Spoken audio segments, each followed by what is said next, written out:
And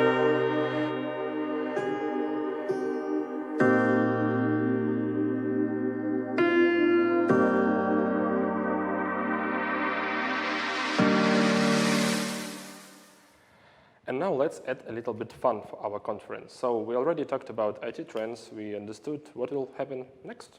We cover several complex topics about data, about business, and let's talk about memes. Yep, I know I'm joking about memes. Daria, can you hear us?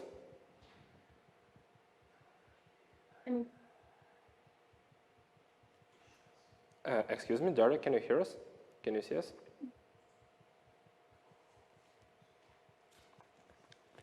Yeah.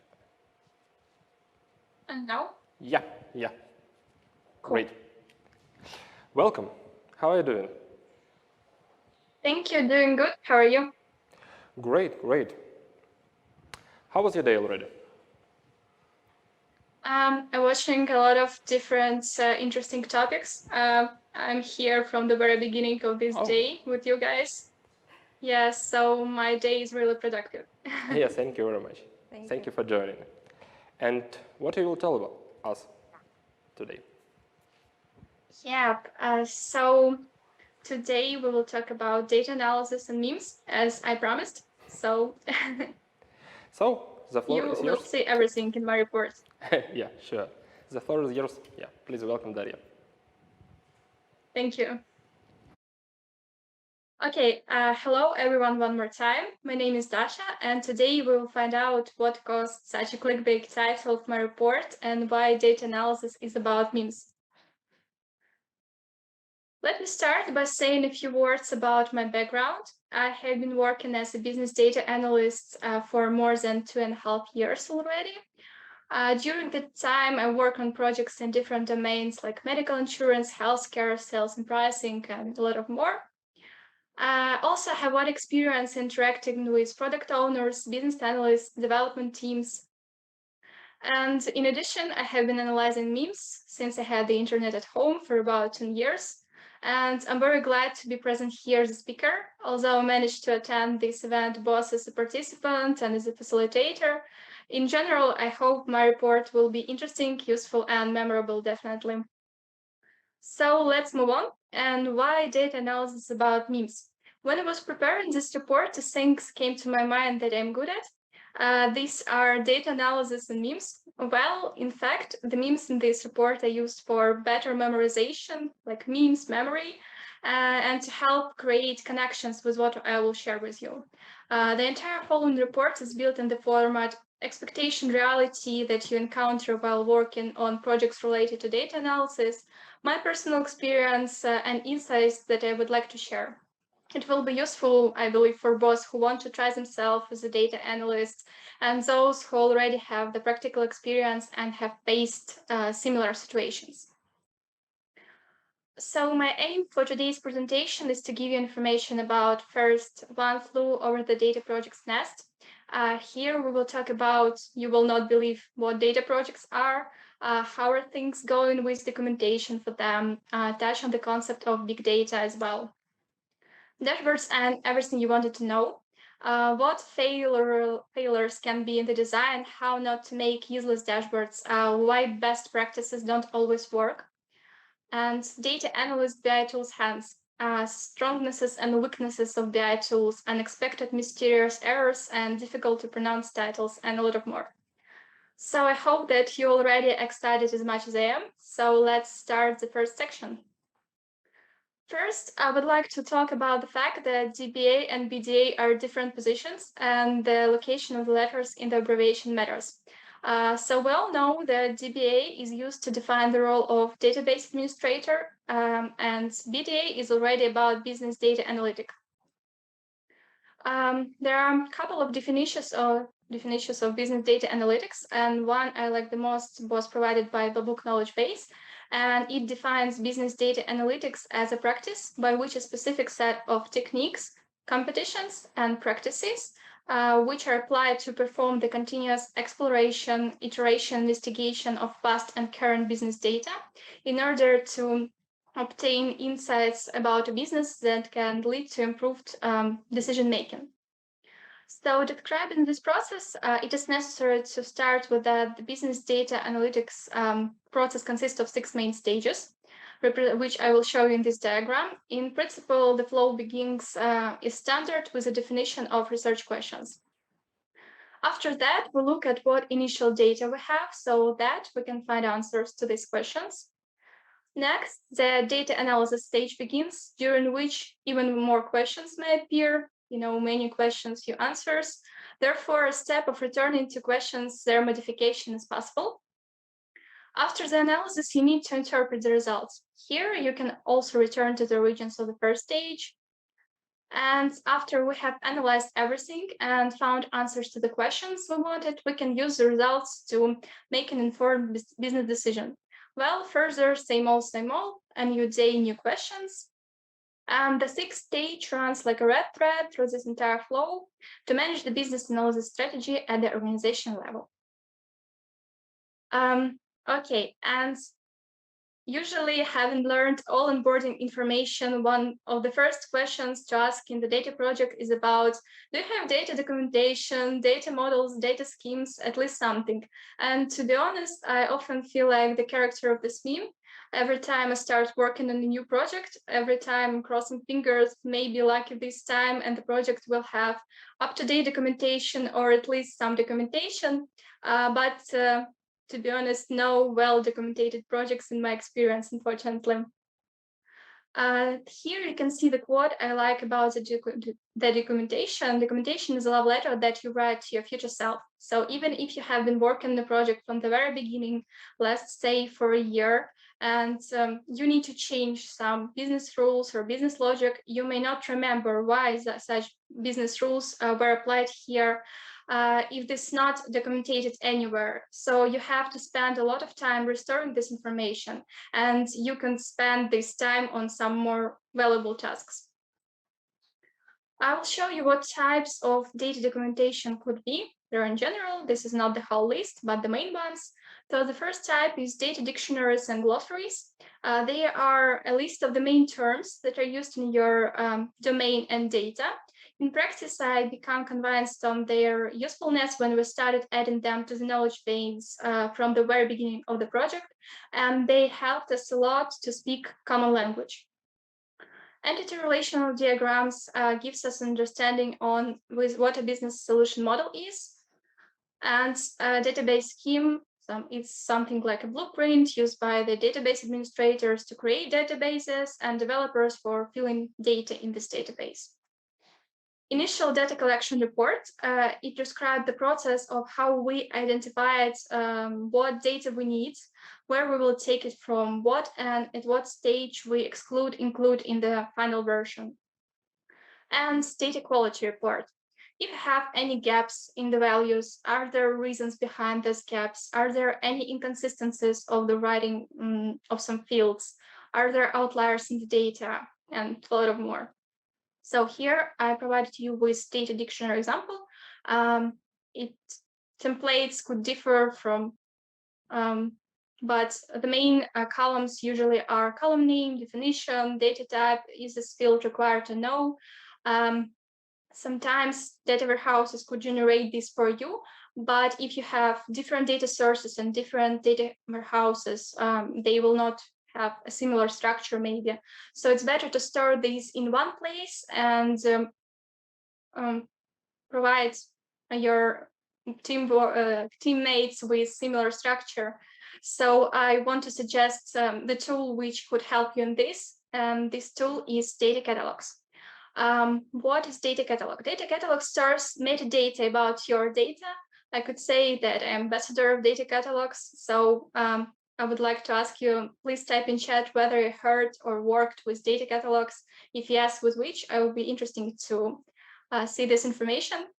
So they help you with collaboration on your data project. They help you to implement data governance in your organization. And the coolest thing about data catalogs is they could generate part of data documentation for you. Here I put a couple of screens of Azure Data Catalog to show you some abilities of them. So basically, as you can see here, we have data assets with which we could search, use advanced search, use some filters, add text to them to make the search easier. Even for which each data source, we could see some request access window where we could put information of what steps, all steps we need to do to get access to this data source. Basically, if the organization is big, sometimes it could be a really painful challenge to get access to the data source, because it could be something like find Dark Lord during the full moon and something like that.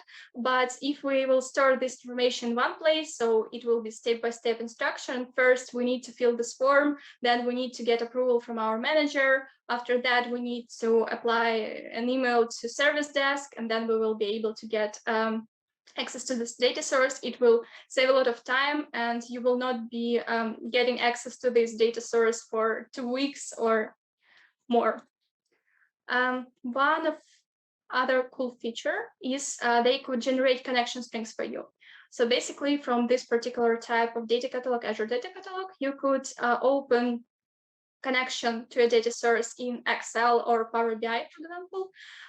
They are not loading data directly to Excel, for example, but they generate this connection, and after you embed your credentials here, you could get access to the data, which is cool.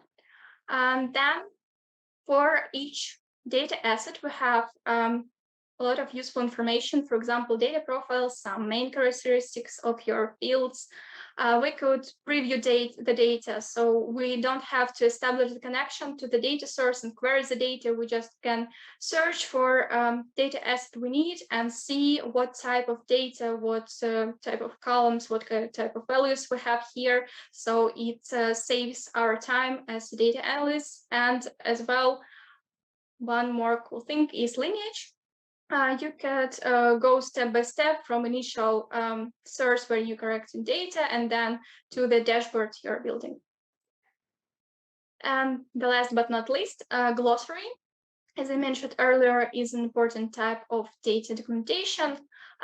Here you can store all your terms, approve them by administrator. You can add parent terms to create some hierarchy. You can connect even data assets here. And as well, for data assets, you could see some fields on which you can join tables between each other. So I hope that I help you to make sure that data catalogs are a cool tool which could be used in your work.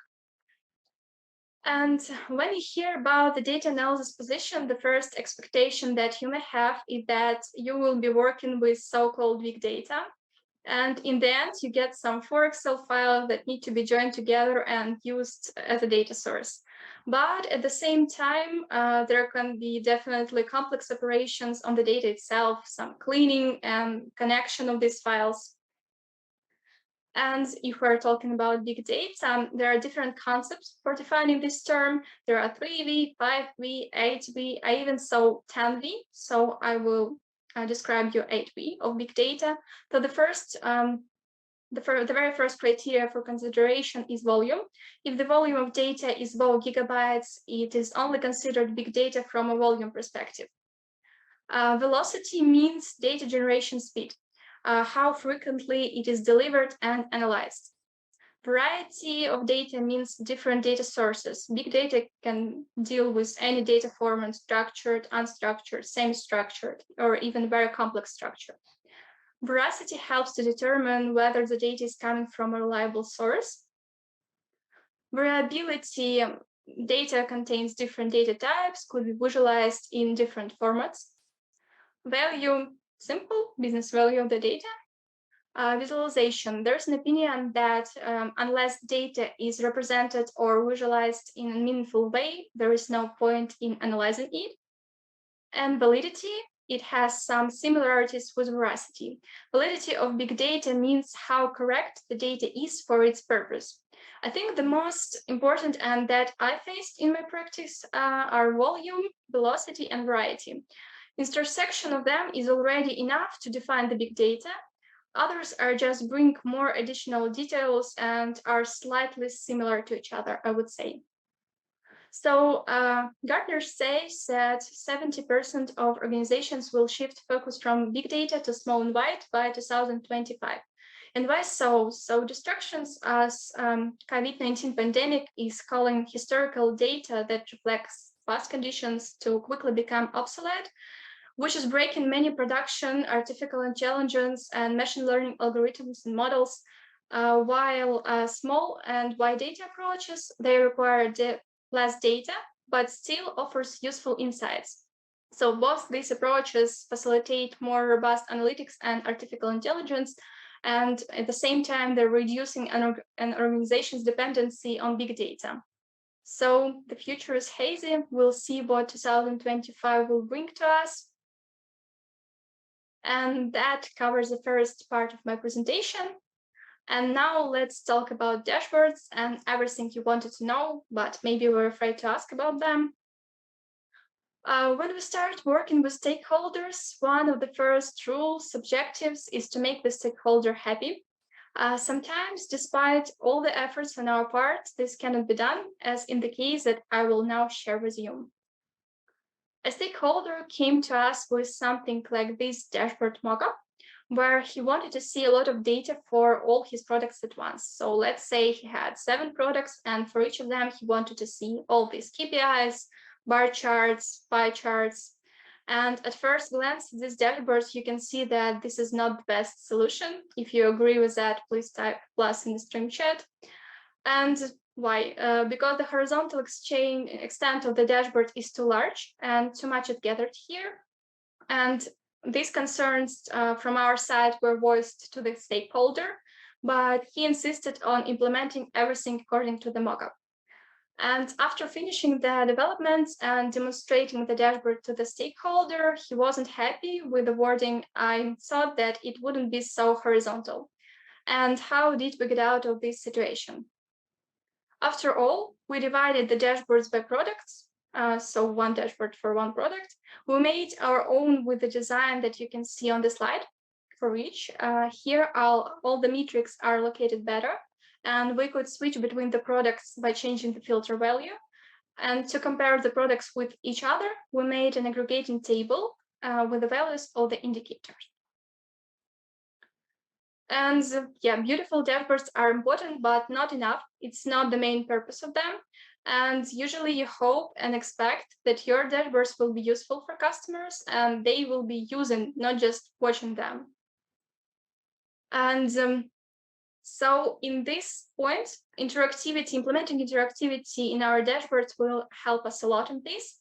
And why? The first advantage which interactivity will bring to us is agility for decision makers. So interactive analysis allows users to answer some critical business questions on demand with the most up-to-date data. And additionally, data can be looked at from different perspectives with just a few clicks. So cats from this meme will always know today's fish price. The second advantage is avoid redundant reports.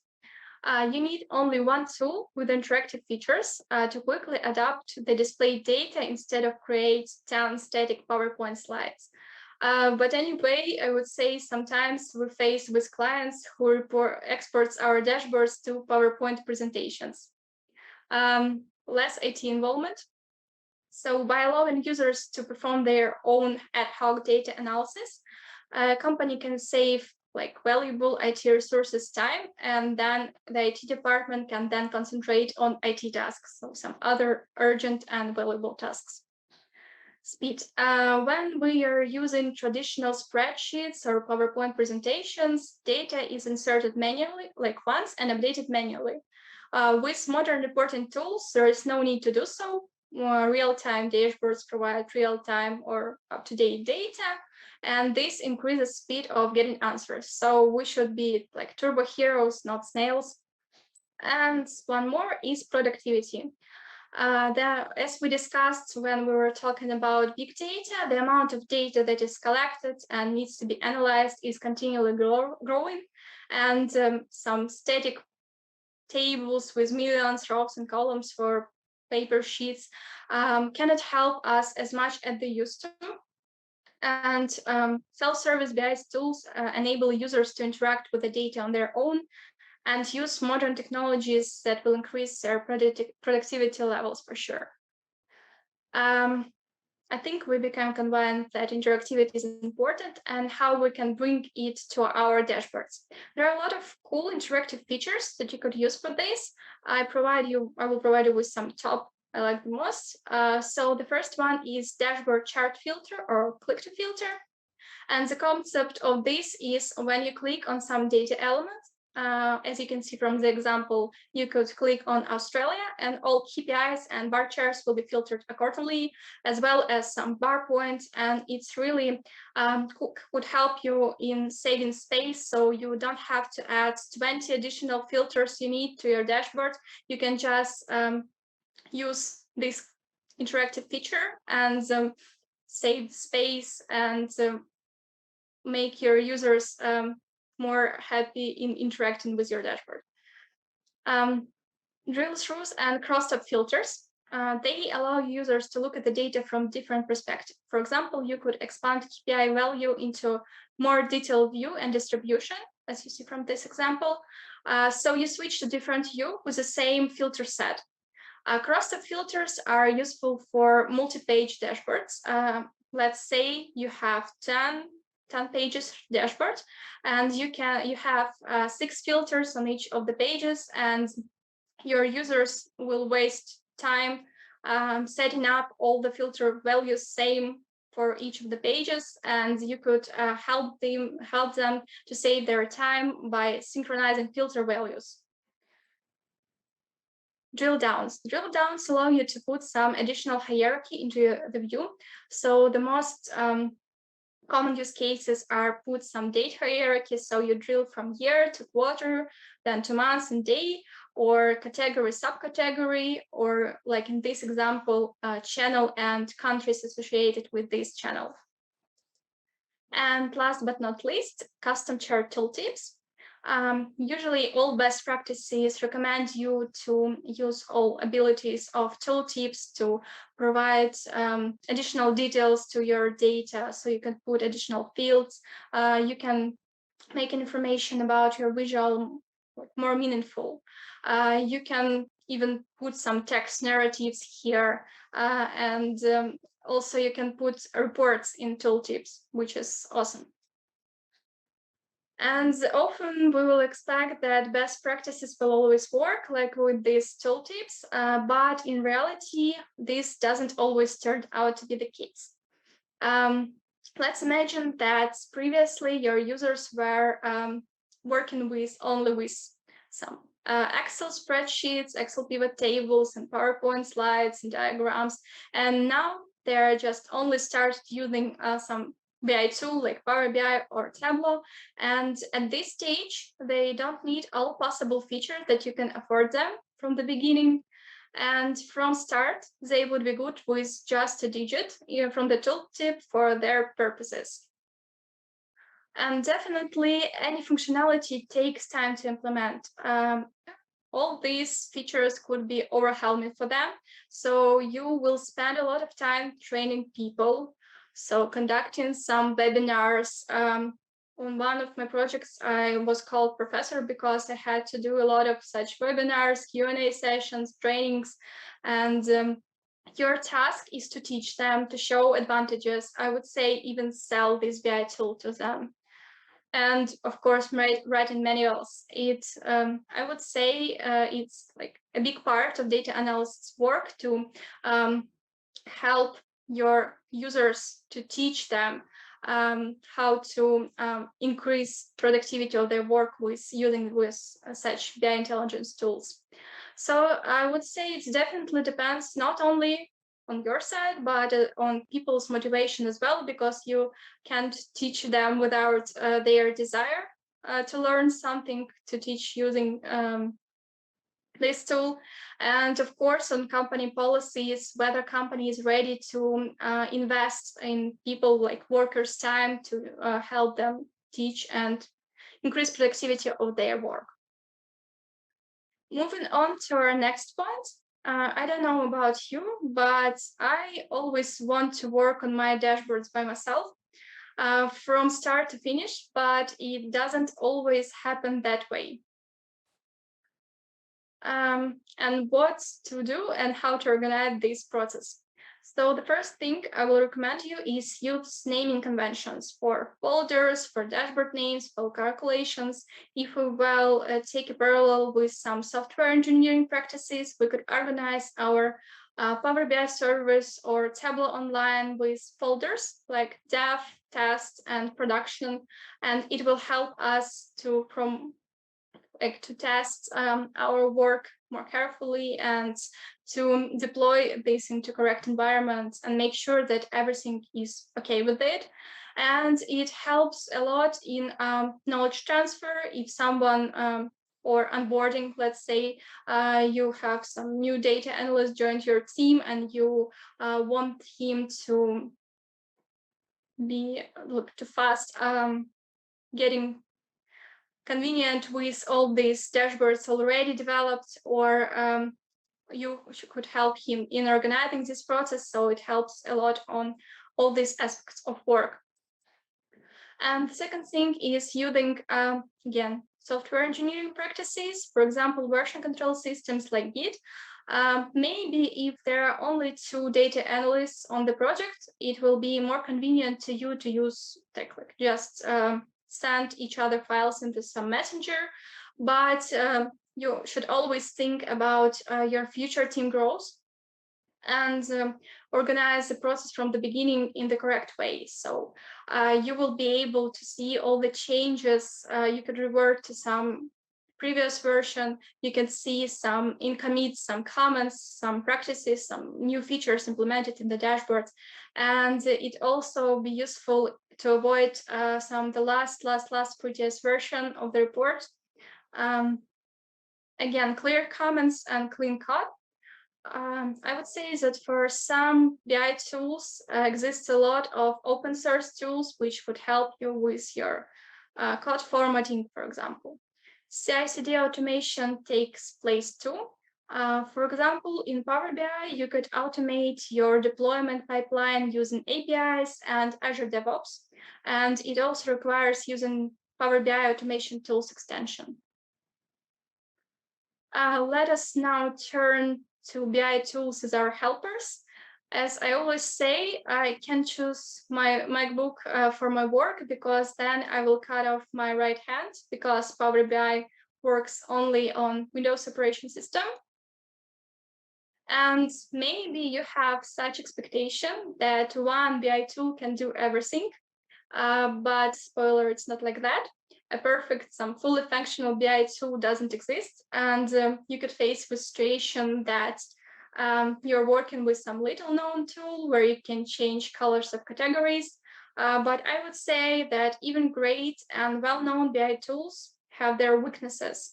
For example, there is practically no ETL in Tableau. For this, you need to use separate application, which is called Tableau Prep, or in Looker, which is one of the most expensive BI tools, you can't change tooltips. So it is what it is. And unfortunately, you can't have all in one, and different BI tools serve different purposes, and choice of it depends on the specific related to the project conditions. And maybe one more expectation that you could have, that one BI tool is enough to be an excellent specialist, but there is no way, because different projects you could face with different BI tools.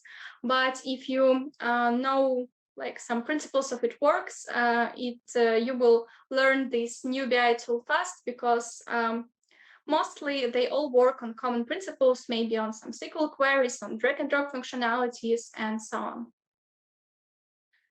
And what to do when your BI tool cannot do everything. So the first and maybe the obvious advice is to looking for some workarounds, tricks. I have some case in my experience when we published our dashboard to Power BI server, and in one of the updates of this Power BI server, save button was disabled, and we just can't embed the credentials to our data source, so we couldn't save this, and it wasn't working properly. So we investigated this a lot and we're looking for a solution. And one of the tricks to avoid this was to change the state of the button to say button enable this with HTML. Yeah, they fixed this, but that's an interesting case. Next point is communicate with BI tool support. So some BI tools have wide communities where you could ask for help. Some tools provide you with additional some premium support. In one of my projects, we had premium support in Tableau, and it helped us in getting feedback and answers from them faster, and they are more engaged in our some issues. They were helping us with investigating this, and it's also a great opportunity.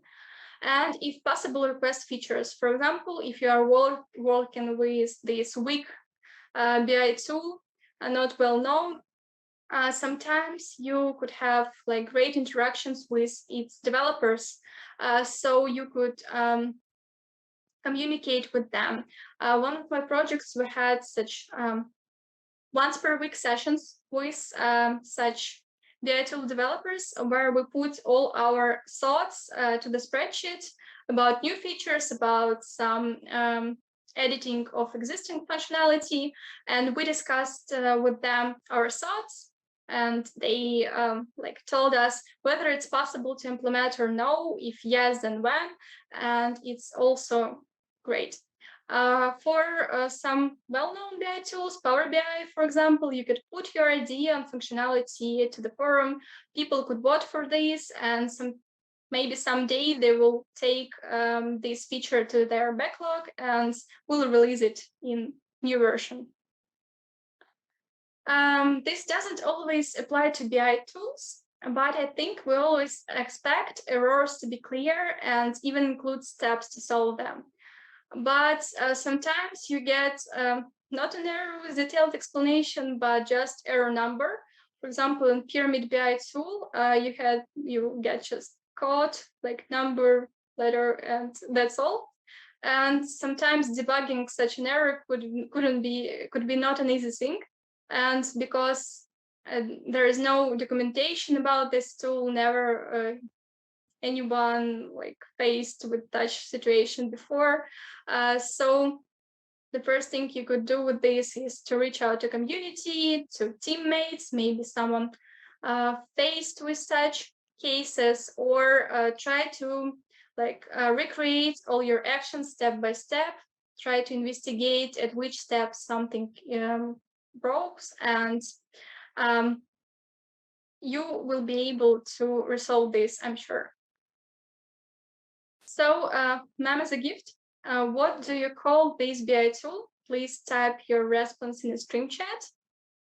And we heard different versions from our developers. It's Tableau. Usually we call this BI tool as Tableau. And I'd like to finish by emphasizing the main points of my report. The first is take the time to document all kinds of data documentation, make your life easier. So use some external tools to help you. Try to make them stored in one place and keep up to date for sure. Second, work on the interactivity of your dashboards and their implementation. Use interactive features to save space and users' time, but do it wisely, step by step. And learn about all the abilities of the BI tool you're working with. Ask support if you need help, collaborate with other data folks in your team and in community. And now we have 10 minutes, I believe, for questions and discussion.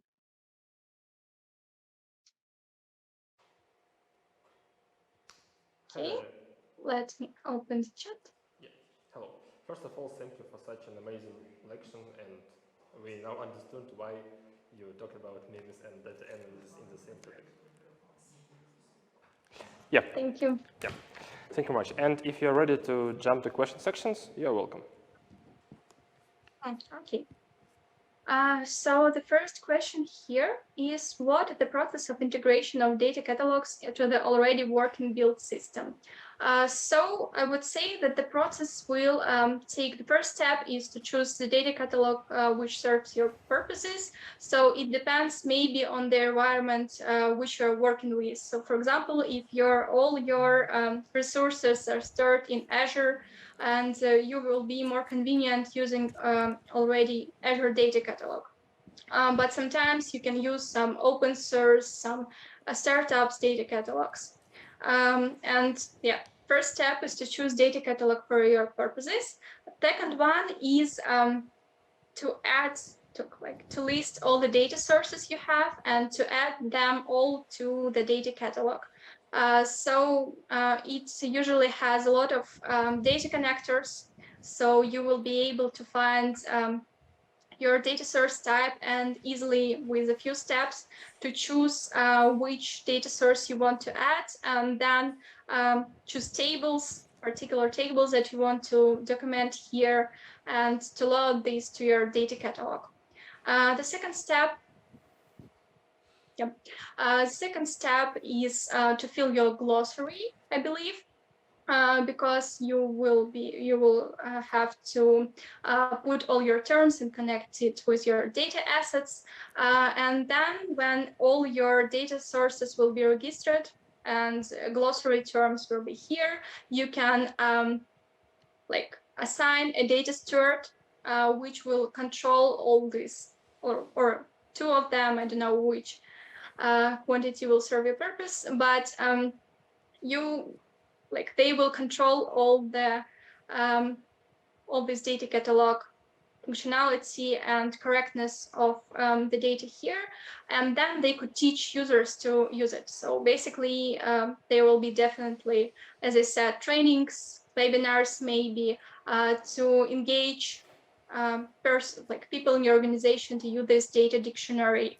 And I think then step by step, you will be able to pull this data catalog with all your useful information and add more and more users and data sources and increase your productivity. Any suggestions on how to pick right data catalog? So as I say, it depends mostly on environment you're working with. So if you are working with Azure Stack, maybe you'll be more convenient with using Azure Data Catalog. But there are a lot of information which you could explore in the internet about some pros and cons data source of data catalogs. Some data catalogs has some free period of using, so you can just preview its functionality to start using it. And of course, some data catalogs provide you with their support to start to speed up with this data catalog. So they're with you, let's say, for a month, and they are helping you with all these data source connections related things and teach you to use it properly. Next question. What would you recommend when it looks like stakeholder doesn't understand himself what he wants to see on the dashboards? Requirements are just a big text mess. Yeah, sometimes I faced with such situation too. So he has some vision of the data. He has some maybe answers he wants to get, and okay, so we usually have some checklist of questions. We try to find out what is the main purpose of this report, what are the goals, what are main questions which your stakeholder wants to get answers for, and you then will be able to come up to investigate the data and to come up with some ideas where some prototypes that is correct for its purpose. And it's developing a dashboard is an iteration process when you at each stage you compare your vision with your stakeholder vision, and then you agree on some final dashboard. Is it possible to use pair programming techniques for data analysts and BI developers? I think yes. in my experience, I faced the project like teamwork with DBA developers using this pair technique, and it was really productive because yeah, at this stage, there we have two experts like driver and navigator, and one of them is trying to implement the requirements, writing some calculations, and other is like checking at the same time is everything like whether everything is correct, and what could be like what we could do better about that for sure, and then you switch and repeat this process one more time. And definitely from one point, it's like time consuming because you use two resources at the same task. But from my practice experience, it helps definitely to resolve this task faster. So maybe this like time difference will not be so huge as we think. Okay, how to find time for preparing the data documentation? Yeah, I think one of the most important questions, yeah, how to find time, because usually you always like put this task to better times. So you think, okay, I will now do my task, and then maybe tomorrow, maybe at the end of the week, I will write the documentation and everything will be good and up to date. It's not working this way because usually there are always some urgent tasks on the dashboard on developing itself. So how to find time?